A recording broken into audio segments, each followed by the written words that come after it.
नमस्कार आप सभी को। बहुत बहुत स्वागत और अभिनंदन मेरे YouTube चैनल में। कहानियों की श्रृंखला में आज एक नई कहानी सुनते हैं। देखते हैं कि किस प्रकार से कर्मों का फल सभी को भोगना पड़ता है। माता सीता ने भी अपने कर्मों का फल भोगा था। राम ने माता सीता को गर्भावस्था में त्याग दिया था, ये तो सभी जानते हैं। लेकिन भगवान राम ने सीता का त्याग क्यों किया? माता सीता को अपने कर्मों का फल भोगना था, इसी कारण उन्हें ये दंड मिला। मिथिला नगरी में जनक राजवंश राज करता था। उन्हीं में से एक राजा शीरध्वज थे। एक बार यज्ञ के लिए वो जमीन जोत रहे थे। उसी समय वहां से एक छोटी कन्या निकली। इस सुंदर कन्या को देखकर राजा को बहुत खुशी हुई। उन्होंने उस कन्या को अपनी पुत्री बना लिया। उसका नाम सीता रखा। एक दिन सीता अपनी सहेलियों के साथ बगीचे में खेल रही थी। वहां उन्हें एक तोते का जोड़ा दिखाई दिया जो बहुत ही खूबसूरत था। वे दोनों पक्षी एक पर्वत की चोटी पर बैठकर बातें कर रहे थे। पृथ्वी पर श्री राम नाम से विख्यात एक बड़े सुंदर राजा होंगे। उनकी महारानी का नाम सीता होगा। श्री राम सीता के साथ कई वर्षों तक राज्य करेंगी। धन्य है वो जानकी देवी और धन्य है वे श्री राम। तोते की ऐसी बातें सुनकर सीता ने सोचा कि ये दोनों तो मेरे ही बारे में बातें कर रहे हैं। इन्हें पकड़कर मैं इनसे अपने जीवन से जुड़ी सारी बातें पूछ सकती हूँ। इसीलिए उन्होंने अपनी सहेलियों से उन दोनों पक्षियों को पकड़कर लाने को कहा। उनकी सहेलियां उस पर्वत पर गईं और दोनों पक्षियों को पकड़कर ले आईं। माता सीता उन पक्षियों से कहती हैं कि तुम दोनों बहुत सुंदर हो। देखो, डरो नहीं, मैं तुम्हें कोई नुकसान नहीं पहुंचाऊंगी। तुम बस मुझे ये बताओ कि तुम कौन हो और कहाँ से आए हो। राम कौन है और सीता कौन है? तुम्हें उनके बारे में कैसे पता है? माता सीता के पूछने पर दोनों पक्षी बताते हैं कि एक बहुत विख्यात महर्षि वाल्मीकि हैं। हम दोनों उन्हीं के आश्रम में रहते हैं। महर्षि ने रामायण नाम का एक ग्रंथ लिखा है जिसका पाठ उन्होंने अपने शिष्यों को भी कराया है। उन पक्षियों ने सीता को ये भी बताया कि इस ग्रंथ में महर्षि वाल्मीकि ने बताया है कि महर्षि ऋष्यंग के द्वारा पकड़े गए पुत्रेष्ट यज्ञ से प्रसन्न होकर भगवान विष्णु, राम, लक्ष्मण, भरत और शत्रुघ्न ये चार मानव शरीर धारण करके पृथ्वी पर जन्म लेंगे। बड़े होने पर श्री राम महर्षि विश्वामित्र और अपने छोटे भाई लक्ष्मण के साथ हाथ में धनुष लिए मिथिला आएंगे और शिव जी के धनुष को तोड़कर सीता से विवाह करेंगे।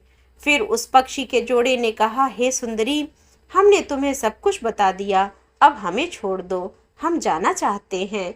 पक्षियों की बातें सुनकर माता सीता के मन में और भी बातें जानने की इच्छा हुई। उन्होंने उन दोनों से पूछा कि राम कहाँ होंगे, वे किसके पुत्र हैं, वे मिथिला पर कैसे आएंगे और जानकी से कैसे विवाह करेंगे। नर तोता बोला कि श्री रामचंद्र का मुख कमल के समान सुंदर, नेत्र बड़े बड़े और खिले हुए, नासिका ऊंची, पतली भुजाएं घुटनों तक, गला शंख के समान होगा।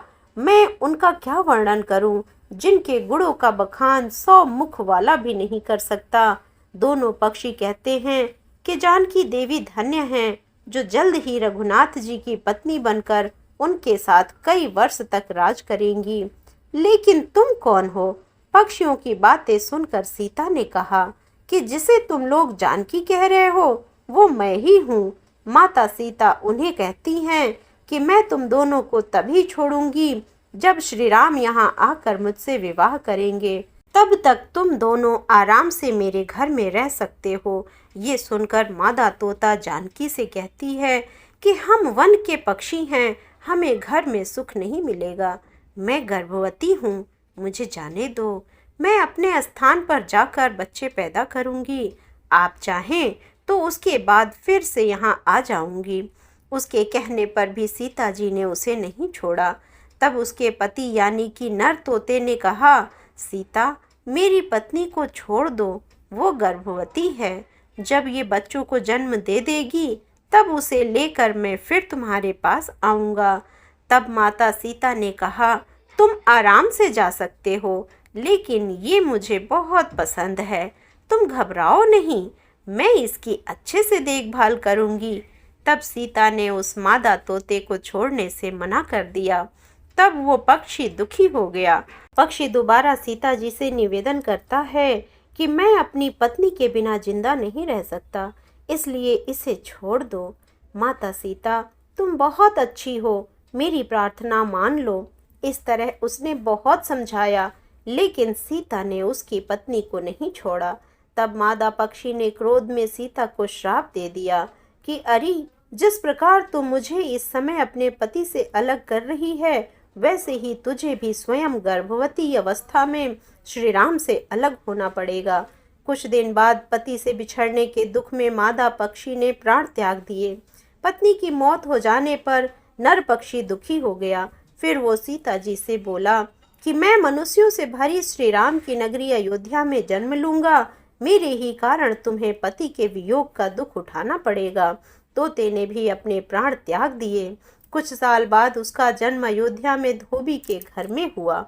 उस धोबी के कारण ही सीता जी का अपमान हुआ। उन्हें अपने पति श्री राम से अलग होना पड़ा। उस तोते का श्राप ही सीता जी के पति श्री राम से बिछड़ने का कारण बना। इसीलिए जब माता सीता गर्भवती थीं तो उन्हें भी पति से दूर वन में रहना पड़ता है। इस प्रकार से माता सीता को अपने कर्मों का फल भोगना पड़ा। इस धरती पर जो भी चराचर जीव है, उसको अपने कर्मों का फल भोगना ही पड़ता है। तो साथियों, वीडियो आपको कैसी लगी? अगर वीडियो आपको अच्छी लगी तो वीडियोस को लाइक करें, शेयर करें और चैनल को सब्सक्राइब करें। नोटिफिकेशन बटन को क्लिक कर लें, जिससे कि हमारी आने वाली सारी अपडेट्स आप तक पहुंचती रहें। Thank you. मिलते हैं अगले वीडियो में एक नई कहानी के साथ।